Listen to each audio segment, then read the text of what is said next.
Now listen to Honorable Dr. Zenator Rawlings.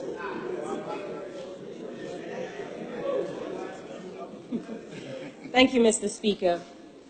I rise to contribute to the motion moved and seconded by two members of the House on the message of the State of the Nation delivered by His Excellency the President Nana Addo Dankwa Akufo-Addo on the 8th of February to the House of Parliament, 2018.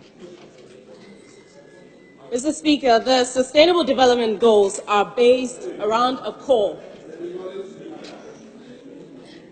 of economic growth, social inclusion, and environmental protection to be achieved by the year 2030.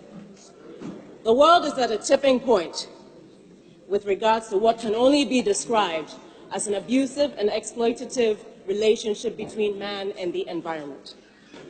The President was announced as a co-chair of the SDG advocates by the UN Secretary General last year in 2017. And I have no doubt it was based on the passion with which he spoke about the environment and sanitation issues that plagued our country before he was elected into office. In his 2017 State of the Nation address, he made reference on page 14 and 15, the fact that Ghana is a beautiful country and we need to take care of our lands, our trees, the water bodies, the animals, as part of what makes Ghana, Ghana. In 2018, by the President's own admission, after being in power for a year, our cities, and especially Accra, is still engulfed in filth. Keep quiet.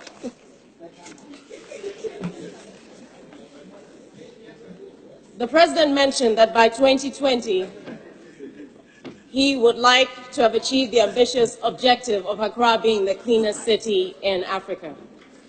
I would like to present to the House a photograph that was taken of a storm drain in Adabraka last week, Tuesday, after the first rains of this year.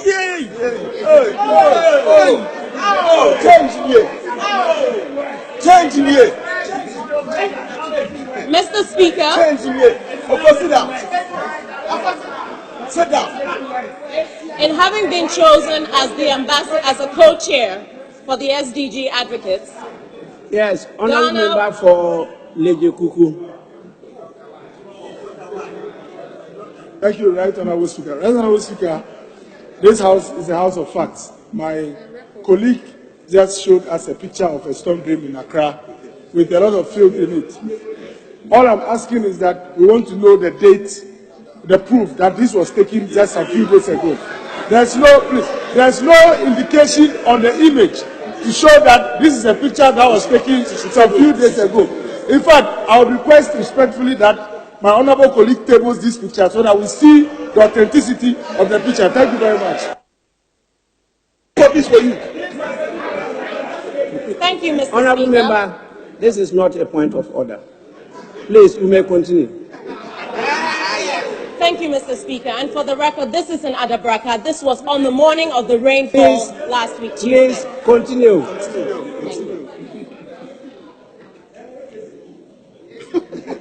Having been selected as the co-chair for the SDG advocates, I was expecting to hear updates with regards to the environment that would have included SDGs 3, 6, 9, 11, 12, 13, 14, and 15 regarding the environment and its interrelatedness with our own lifestyles.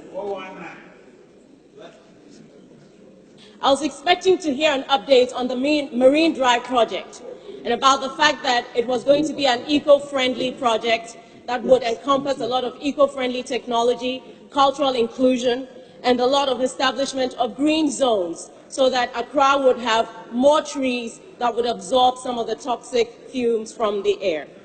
I was expecting to hear an update on the status of e-waste management in the country and how perhaps changes had been made at our ports to ensure that such waste was not making its way into our country. I was expecting to hear about the afforestation programs being resurrected. Mr. Speaker, a researcher with the United Nations last year pointed out that Ghana produces 1.7 million tons of plastic waste every year, and Accra produces 300 tons of plastic waste a day.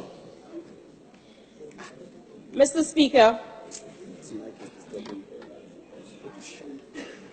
when it rains, I believe most of the members of Parliament who are affected by the rains and the excessive plastic waste that inundates our various communities are in no doubt that should the President run faster on this particular matter, we will all be supportive of this initiative.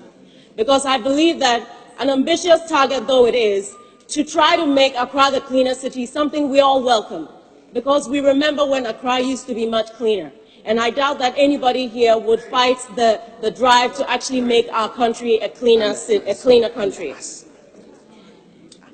Odona Garages is a community within the Klote-Kole constituency, which is affected very badly by flooding, which is secondary to a lot of the flouting of the building regulations and the excessive solid waste and non-biodegradable waste that ends up in the Odo River, coming from as far as Abri when it rains, and also compounded by the bottlenecks downstream in the Agbogbloshie area.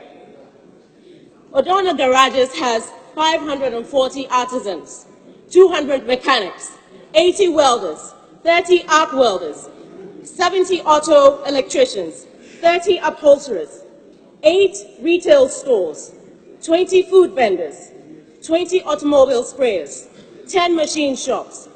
Incidentally, the vehicle that the President actually stands in to inspect the parade during the Independence Anniversary celebration, the mechanism that made it work was actually fixed by mechanics from the Odona Garages area. Odona Garages presents a potential area for internships with the technical universities, for jobs, for investors, and can also serve as part of the industrial parks. However, because of what happens there every time it rains, the excessive flooding, clients are very hesitant to take their vehicles there to be repaired in spite of the expertise of the mechanics over there. It has dampened their spirits and it has reduced their businesses. Mr. Speaker, I do believe that if we can address this drastically with the same level of excitement and zeal with which the Galamsey issue was addressed, there is no doubt in my mind that Accra will have that potential to be the cleanest city, and indeed we can deal with the sanitation issue. I believe that in order to do so, we cannot just look at a case of the money not being available. The mindset is also important, and it doesn't take money to change people's mindsets. You can actually do that at the local level. The assemblies have a role to play. They have waste management departments. They have a role to play. We cannot expect one ministry or one department or one agency to shoulder the burden of what is expected of this country if we are to move ahead in a clean environment. Therefore, we need greater collaboration and cooperation between the various MDAs. Mr. Speaker, without dragging it on any further, I would like to add that if, as busy as the Parliament was last year, we had a few more bills regarding sanitation and environment, I have no doubt that we would all have voted towards making things better. Whether it's making sure that we have people growing sisal in order that we use sisal bags instead of plastic bags, whether it's about making sure that the producers of plastics only produce recyclable plastics so that we can actually make use of the plastics afterwards. All of these, Mr. Speaker, if we had these coming to the House, we would happily support this. And so with these few words, I wish to say thank you for the opportunity. Thank you. Yeah.